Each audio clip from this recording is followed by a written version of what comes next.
Olá pessoas, tudo bom? Esse é um dos vídeos que fará parte de um conjunto de 9 vídeos que tratarão de pontos onde se deve analisar jogos. Se você já viu essa introdução em outro vídeo da série, pode clicar no tempo acima aí e pular direto pro vídeo. Aliás, pode ir abaixo, né, na linha de baixo, e pular pro tempo para começar o vídeo em si. Aqui nós vamos falar de roteiro, narrativa, trilha sonora, efeito sonoro, ambientação, fotografia, desenvolvimento de personagem, jogabilidade e sistema. Muitas coisas que nós vamos ver nesses 9 vídeos poderão ser usados para análise de outros conteúdos de entretenimento, como livros, filmes, animações, entre outros e até mesmo peças de teatro.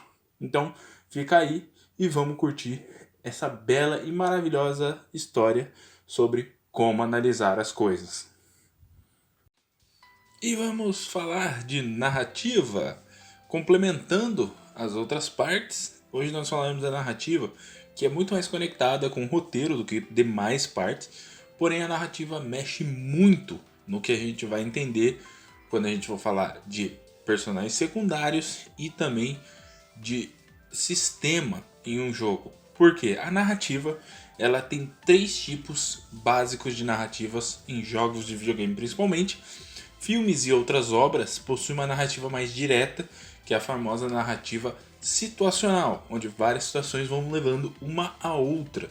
Poucos filmes saem dessa premissa, e normalmente são filmes que são mais aclamados pela crítica pela sua qualidade, mas na grande maioria é essa. Já nos jogos nós temos 3 tipos: a narrativa direta, a narrativa indireta. Qual que seria a diferença de um para o outro? Narrativa direta: nós temos os personagens que estão sendo contados através da história, mostrando seus eventos e tudo mais. Normalmente em jogos mais lineares, como por exemplo Uncharted. Ou narrativa indireta, que são aquelas narrativas diferenciadas, onde você tem que ler muitos textos e também ela é complementada com muitas coisas secundárias que não estão na história principal, como Dark Souls, por exemplo. E tem a narrativa mista. O que é a narrativa mista? Você mistura conteúdos diretos e indiretos de formas diferentes. Por exemplo, jogos de evento. O que são jogos de evento? A gente também é conhecido como jogos de encontro lá no Japão, né? Onde a gente tem várias linhas de diálogos de texto, onde a gente vai escolhendo as nossas ações e pegando vários caminhos diferentes. Então ela é direta, porque a gente tem essa história acontecendo, mas ela também é indireta, porque você pode mudar ele. Então tem várias outras histórias ou coisas que você pode ou não ter acesso, dependendo do que você vai escolher. A narrativa em jogos que não tem narrativa, ela é uma narrativa mais simples, como uma historinha de fundo, um contexto, ou até mesmo uma parte ignorável completa do conteúdo. Alguns jogos não tem, e na minha opinião, quando a gente tem narrativa em um produto, mesmo que seja uma narrativa simples, ela já recheia aquele produto com uma nova parte dele mesmo. Ou seja, ele ganha uma nova coisa a mais. Assim como eu falei nas outras partes, na parte de narrativa, vamos falar um pouco também sobre como analisar isso, já que essa é a ideia dessa parte aqui. Os 3 primeiros pontos vão: uma narrativa concisa, onde ela funciona muito bem dentro da proposta que foi adicionada, e também ela conduz bem essa narrativa. Problemas de narrativas comuns em vários tipos de obras. Ele se propõe a colocar uma história que depende ou de outra história, ou que depende de informações que ele esquece de colocar ou que ele não coloca de forma adequada. Outros pontos importantes que a gente pode analisar nesses 3 primeiros pontos mais importantes são as dificuldades de você entender a história. Jogos como Metal Gear perdem muito pontos em um roteiro justamente porque a história não é muito bem explicada. Não estou falando você deixar brechas para continuações, já que você quer fazer uma história mais longa e completa, mas sim você esquecer ou até mesmo lembrar de fatos que o espectador não interessa ou não compreende. Você saber explicar o que você está falando é importante. Por exemplo, quando nós desenvolvemos uma história de um personagem principal, ele depende normalmente de personagens secundários. Algo que acontece muito hoje em dia é eles simplesmente esquecerem de desenvolver esses personagens secundários. Numa narrativa, você não conta a história só pelo ponto de vista do protagonista. Você conta também pelo mundo onde ele está e pelas pessoas que estão à volta dele. Em mundos apocalípticos, onde existem muito poucos outras pessoas ou até nenhuma, dependendo da história que você está contando, o mundo também vai contar uma história para o espectador. Como por exemplo em Horizon Zero Dawn. Nós temos um mundo, aquele mundo onde a coisa acontece, e nós vemos em vários momentos daquele mundo lugares danificados, que são construções, e a gente vai recontando essa história através desses cenários, mostrando que o mundo era um mundo evoluído, que as pessoas falharam com aquele mundo, que ele já faz muito tempo que se acabou, e isso é um dos, se não todos os pontos que ligam um universo à sua própria narrativa. Não adianta você tentar contar uma história que ela não se conduz para o mundo que ela está apresentando. E isso é uma coisa que acontece em alguns jogos mais secundários ou de pessoas, produtores individuais, né, os famosos jogos indies. Se bem que atualmente é o inverso, né? Jogo indie que produz uma qualidade altíssima e as empresas grandes que têm um grande investimento produzem produtos bem duvidosos e que não tem uma narrativa muito adequada ou gostosa.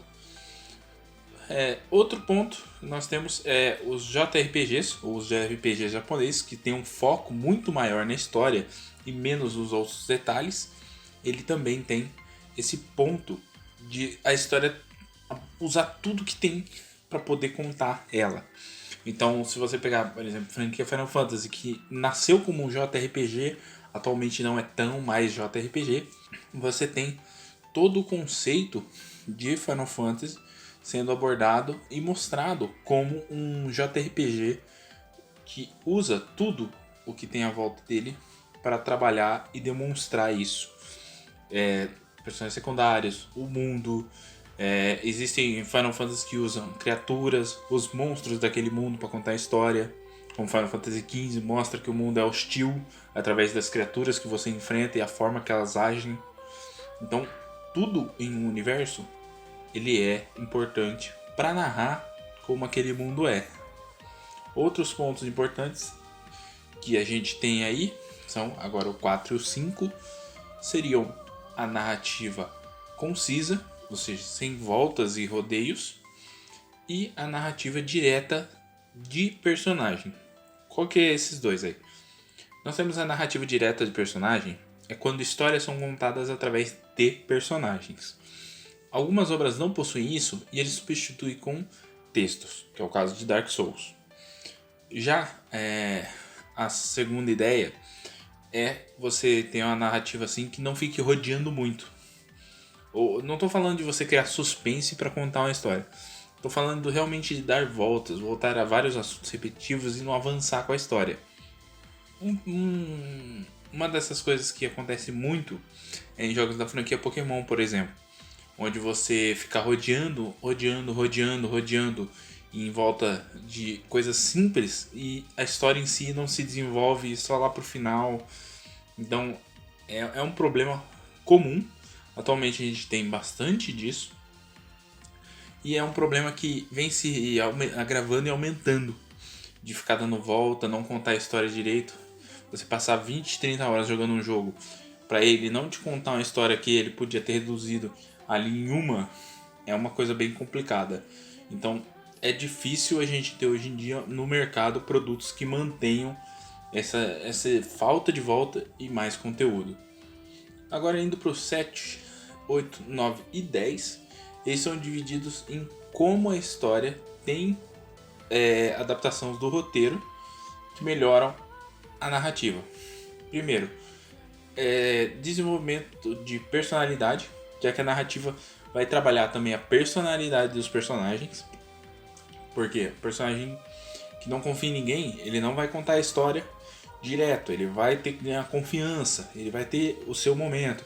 Um vilão também tem a sua história para contar, então ele vai ter o tempo de desenvolvimento. Então a primeira parte é através dos personagens, é a narrativa de personagem. O segundo é a narrativa de momentum. O que é narrativa de momentum? Não é momento, é momento. tá? É onde a narrativa pega o roteiro e engata ele lá em cima, né? Ou seja, onde ele faz as viradas. Na parte do roteiro, eu disse que a narrativa tem que adaptar e arrumar os problemas do roteiro, sendo ela através de ângulos de câmera, sendo através de pontos de conversa que ela é mudada, adaptada. Por exemplo, um personagem não necessariamente precisa ter voz no diálogo, ou seja, uma dublagem, mas ele precisa ter voz na sua hora de narrativa. Como assim? Você está lendo um texto, e nesse texto ele passar que o personagem tem sotaque, tem trejeito, tem mania, como ele está se dirigindo a outra pessoa, né, através da movimentação dele e tudo mais. Isso é muito importante porque como aquele momento pode ser uma virada ou não da história, muda muito o impacto que vai ter no jogador, né, no espectador, através daquele momento. É um momento muito específico, por isso que a gente chama de momentum, porque é o timing. Você tem que ganhar o jogador ou o espectador naquele momento. E ele não pode ser embaralhado, confuso ou perdido. Ele tem que ser direto, tem que ser objetivo e bem trabalhado. Um desses momentos, por exemplo, em The Last of Us 1, né, quando nós temos o final da primeira parte do Joel antes do time skip. É um momentum e a narrativa tem que saber trabalhar aquele momentum para ele impactar quem está assistindo. O terceiro é o efeito ambiente. Como assim? Muitos jogos, principalmente na atualidade, o ambiente ele é uma parte onde ele te atrapalha e te ajuda ao mesmo tempo. Então nós temos como o personagem pode se acidentar, se machucar, ser afetado pelo ambiente como gases, animais. Então isso faz parte da narrativa também. Você tem um momento onde nós temos o mundo contando parte da história. Um jogo que faz muito bem isso é Monster Hunter, já que o protagonista do Monster Hunter não fala. Então nós vamos receber muito daquela informação e medo e terror e todo o impacto da narrativa através do mundo, daquele ambiente que vai ser usado para nós. Não é a mesma coisa que usar o ambiente para contar a história, e sim como o ambiente impacta na história. A narrativa ela é bem confusa em questão de você entender que parte é parte e também é um pouquinho complicada para você saber usar a narrativa a seu favor. Vou dar um exemplo aqui. Quando eu estava jogando, por exemplo, Days Gone. Days Gone ele tem um problema sério de narrativa. A história dele ela podia ser resumida muito e o gameplay dele tinha que ter sido usado de uma forma melhor para contar a história. Existem vários flashbacks durante a história que teoricamente são pra gente pegar uma conexão com a esposa do Deacon, né? Com a mulher do Deacon. Só que isso não funciona porque esses flashbacks eles são mal posicionados. Então, para consertar isso, ele usa um pouco do mundo para contar uma parte da história, né? Então, o Deacon tem uma tensão e um ódio do mundo em si, porque o mundo virou uma merda, né? Ele tá comendo pão que o diabo amassou desde que tudo aconteceu. E a gente vê tudo isso acontecendo ali naqueles momentos. E o Deacon sofrer esse impacto através disso é importante para a história. Conserta tudo? Não, porque existem outros problemas, como o timing de narrativa, que é uma coisa importante também. Ele não é muito bom, então ele deixa passar algumas coisas, ele falha muito com o espectador, ele não encaixa todas as peças de uma forma adequada, ficam meio tortas ali de encaixar. Esses flashbacks são em excesso, né? A gente tem vários momentos que os flashbacks não encaixam tão bem na história, quebram a narrativa, né? Eles podiam ter sido colocados em momentos mais adequados ou de uma forma mais adequada. Algumas coisas da história podiam ter sido melhor trabalhadas.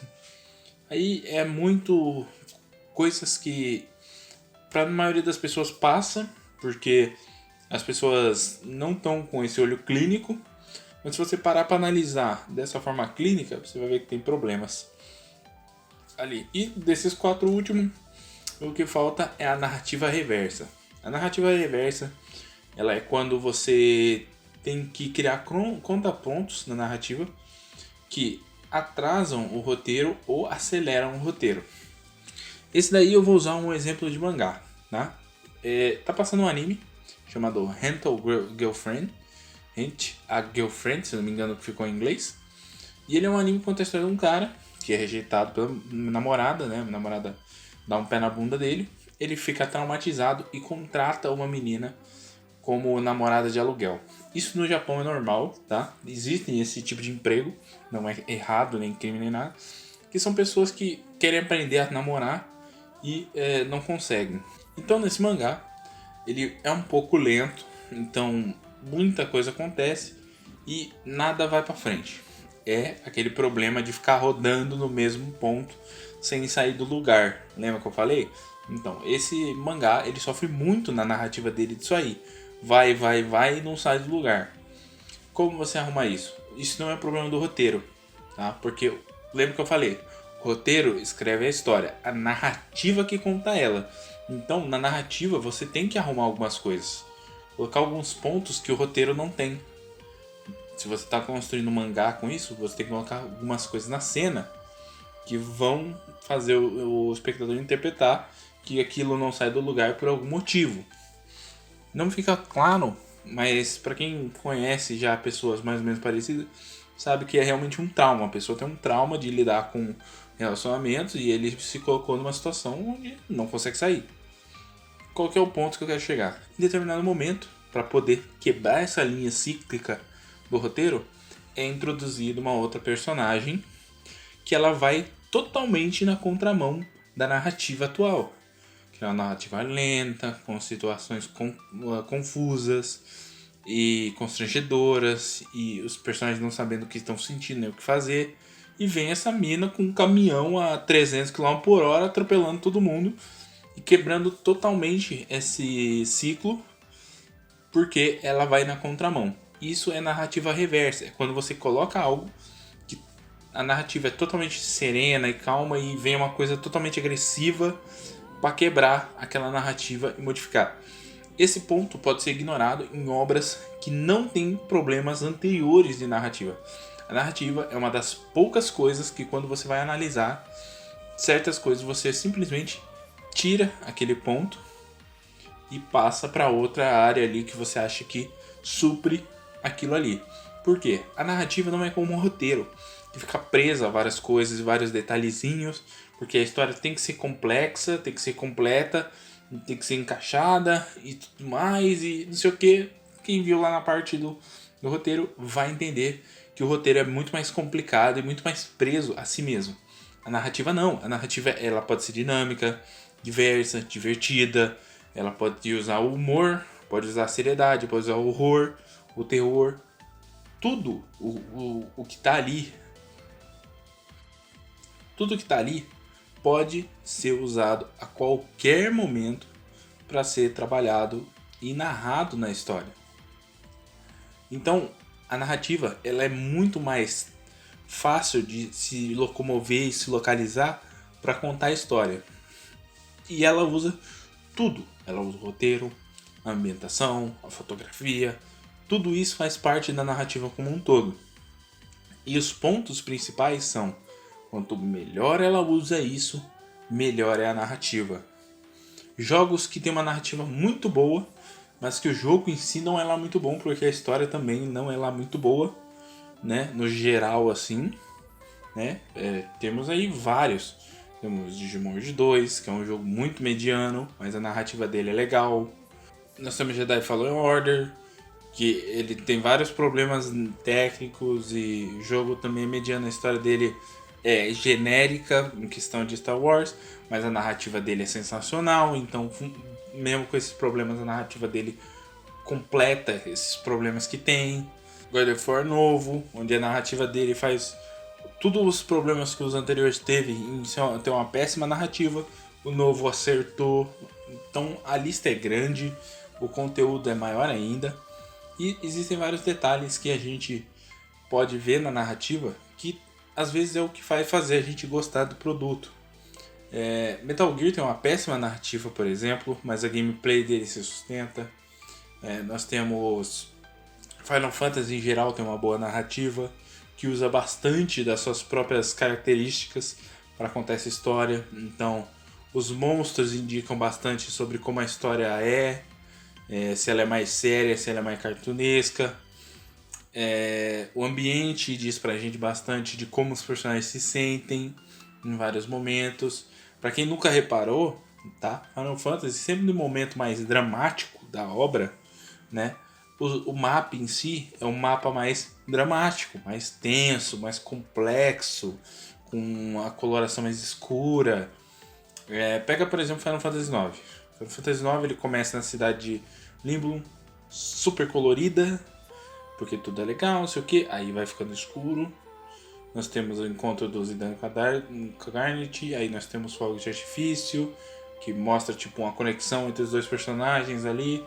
Aí eles saem de lá, caem numa floresta. A Garnet começa a sentir o peso de fugir de casa. O que ela se sente com a mãe dela. O Zidane complexo com os amigos dele, com a família dele ali. E aí o tom fica tudo escuro e mais sereno. E aí sai da coisa, vai para a caverna de gelo, onde eles não sabem muito bem o que eles estão sentindo naquele momento. Né? Cada um deles tá indo para um lado diferente, então eles vão ter uma conexão fria. Aí sai da caverna de gelo, vai para um lugar mais colorido, onde eles começam a ganhar de volta confiança um no outro. Aí vem a luta com o Black Waltz, e aí já tem um ponto muito mais dramático, onde toda a cena é dirigida para ser super dramática. Aí chegamos em Limbo, lugar recheado de coisas e visuais e tudo mais, como se os personagens estivessem reencontrando o mundo, né? Que é toda a sensação da Garnet. Aí passa aquilo ali, volta de novo aquele tom sereno, porque eles estão indo pra guerra e pessoas estão morrendo e vem tudo, aí vem uma cidade que chove. Então a narrativa vai contando através de tudo dentro da história. Não é só entre os diálogos dos personagens. Muita gente não percebe isso, que o cenário também está contando uma história para você. Você pega, por exemplo, o The Last of Us. Uma das minhas críticas no jogo foi a história, mas a narrativa do jogo é igual ao do anterior, né? Que ela vai mostrando os mundos. Então sempre que os protagonistas estão meio longe do que eles julgam sadio e civilizado, o mundo também está todo confuso, cheio de mato, cheio de destruição, aquela coisa de nada de humano vive aqui, né? E ambientação com tons mais escuros, um tom mais pastel ali, algo para baixo. E toda vez que a Ellie aparece nova com o Joel, é dia claro, lugares abertos, e aí aparece o inimigo, a coloração escurece. Então é toda essa ideia de ambientes também contando a parte da história, trabalhando com a narrativa para funcionar. Não é só o personagem contando história, um narrador narrando, que nós vamos ter isso aí.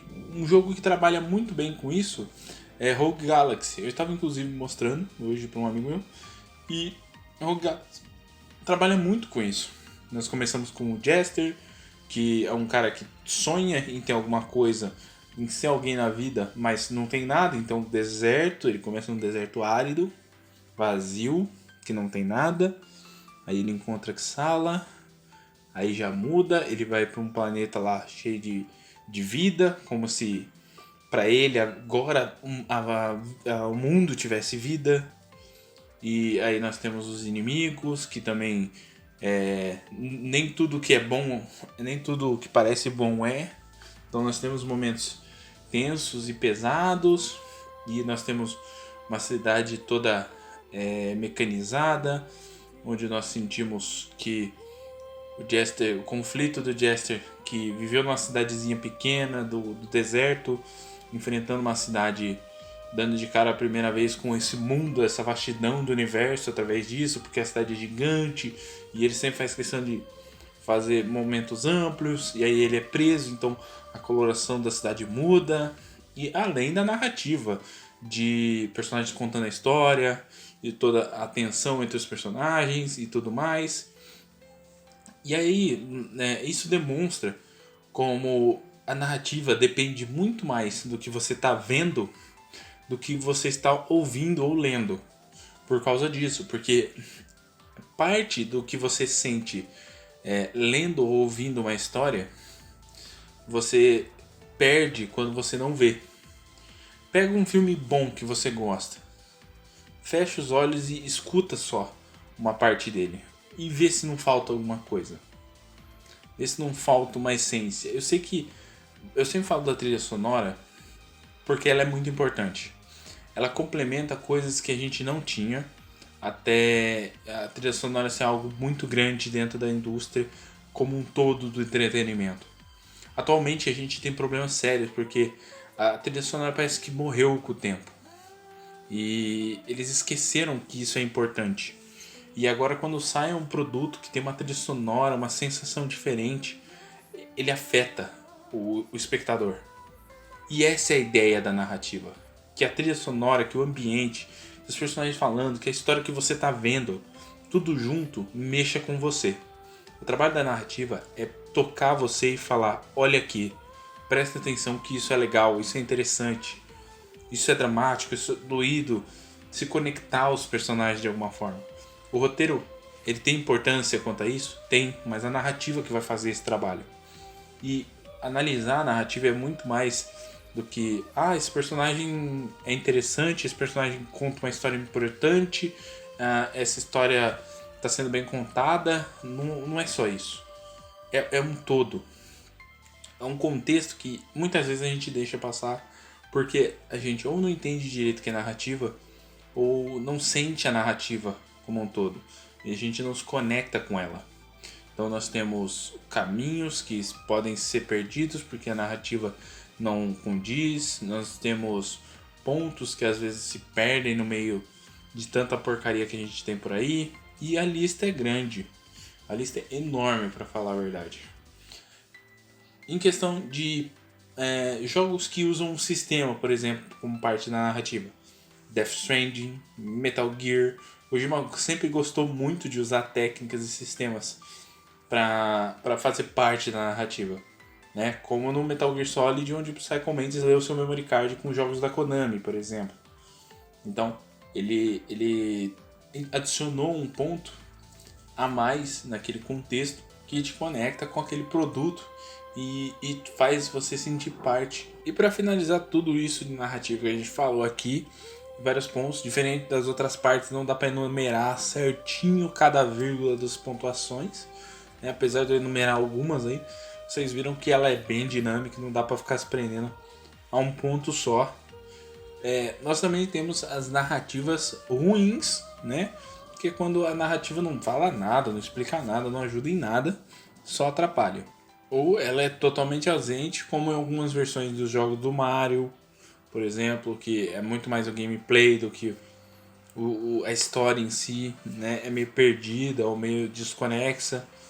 Ou quando a narrativa nem é tão importante assim como em jogos de futebol, que até hoje em dia começaram a ter, né? Então é isso, eu vou encerrando por aqui. A gente se vê na próxima parte. Falou, valeu, até mais, fui.